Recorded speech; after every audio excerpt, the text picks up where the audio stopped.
This has been an absolutely humbling experience for me. My name is Paul Parson, and I run a restoration program for Trout Unlimited. I'm based out of Missoula, Montana, and I focus mainly on abandoned mine cleanup in the Middle Clark Fork drainage. In the 9 Mile Valley, we are fixing past mining damage that's been here for over 100 years, and we're looking to restore this ecosystem, trying to fix it the best that we can. Since the beginning, Trout Unlimited has been working in 9 Mile Valley. There's been 12 tributaries that had mining damage that have been cleaned up, and we've completed about 3 miles of the main stem of Ninemile Creek to be restored from placer mine damage. This year we're building another mile of stream, about 26 acres of floodplain and wetlands, and we're looking to do roughly the same next year. 9 Mile Creek is a fish factory for the Clark Fork River. This is the nursery where the big fish come up and spawn, and then the young fish grow up to get big and then go out to the Clark Fork. To have this intact ecosystem where they can come and spawn and rear is incredibly important. Back when the miners originally mined the 9 Mile Valley, they moved 9 Mile Creek over to the side of the valley to get it out of the way, and is essentially left in a straight downcut ditch.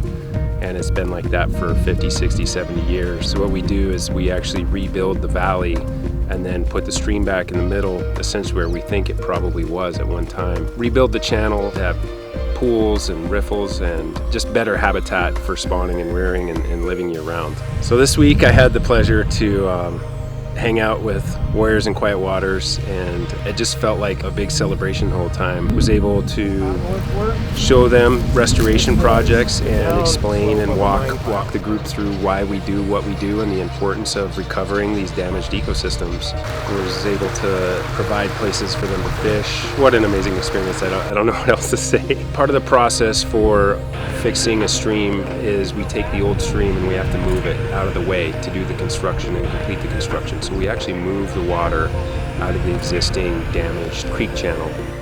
While we do that, fish are stranded and left behind. So today we worked with Warriors in Quiet Waters and Fish, Wildlife and Parks to basically salvage all those fish using electroshocking techniques, and hopefully caught all the fish that were left behind in that abandoned channel and bucketed them up into cold, clean water where they are now. Working with combat veterans has been an incredibly humbling experience. What an amazing crew, very well organized, so ready to chip in, hard workers. An absolute pleasure to have this group of folks in the upper 9 Mile. I believe serving our community is incredibly important. We've been blessed to be able to live in Montana, and we need to take care of the places that we live.